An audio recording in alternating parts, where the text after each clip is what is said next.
Okay, this is going to be a video to demonstrate the sound for the new sound card. This is reminiscent to the Kylo Ren kind of a sound font, you know. So it's got this crackling sound and unstable blade kind of a sound. Okay, I'll be selling these sound cards. So meanwhile, I want to show you how it sounds like. Okay, so I've wired this up. Basically, one for light, and the other one is basically the sound. So it's got that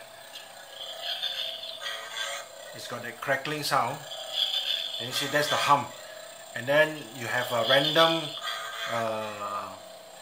swing sound built in. That's where you get the that's actually the random swing sound. There is no swing sensor in this, so it will not go according to the motion of your swings, but it does have clash sensor. So now let's start again. So now that's the shutdown sound. This is the startup sound. Okay, then we have the hum, the crackling sound, which is the hum. Then after that we have the clash sound.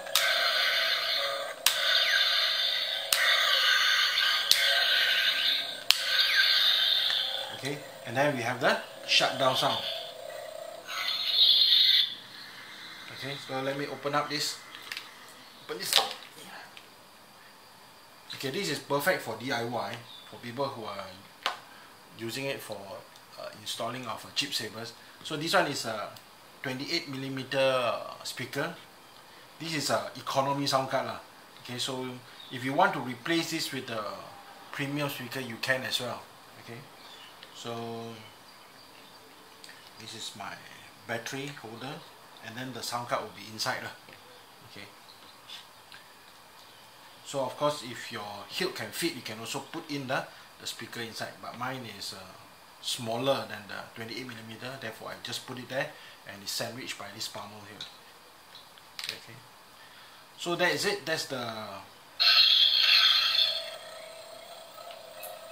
new sound card, the TFA, the Force Awakens sound card.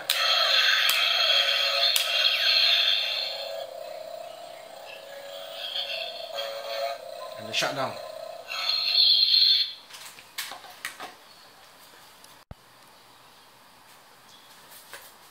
Okay, I want to show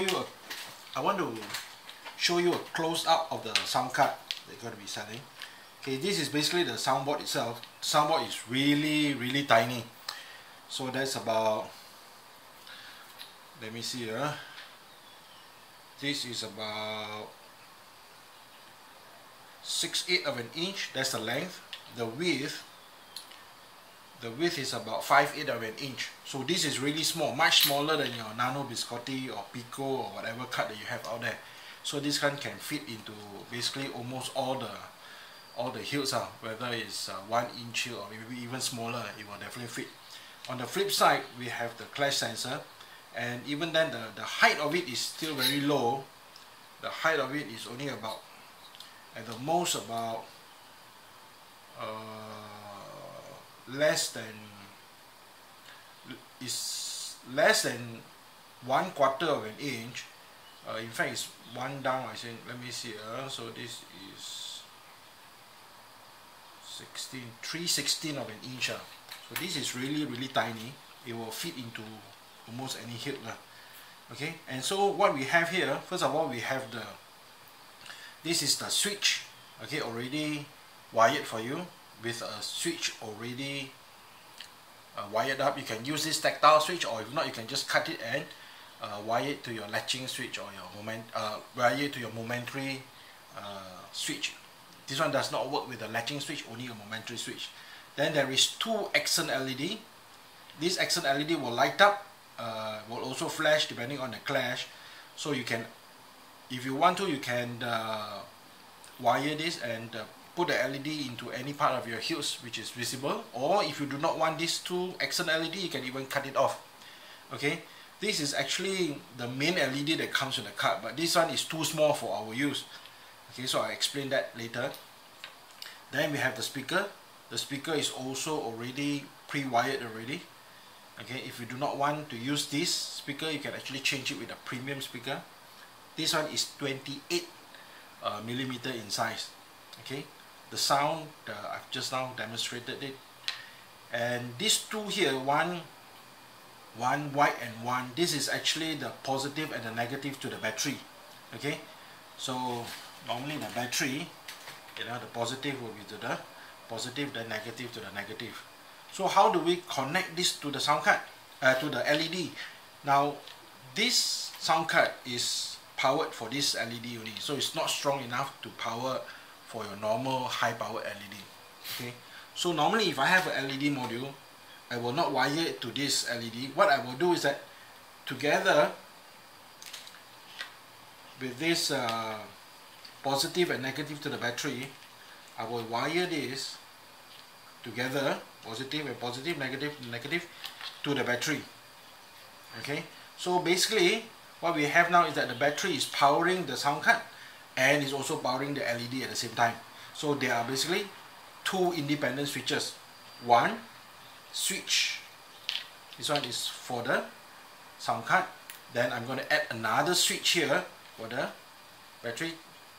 I'm going to add another switch here for the LED. So in that way I can have this sound card for sound and also another switch for LED, and the LED is powered directly from the battery itself. Okay, so I think it's a very cost-effective measure for those who wants to install a very economical sound for their Sabre. The only thing is that for this method it requires you to use two switches, one for the sound and one for the lights. Okay, and of course since it's so small, it can fit into most of the hills. Okay, like in this situation here, I have one for the light and the other one is for the sound.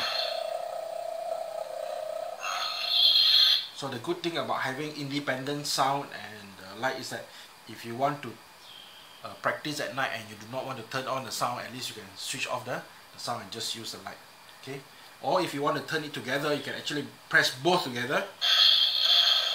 When you press both together, the light and the sound will also come on at the same time.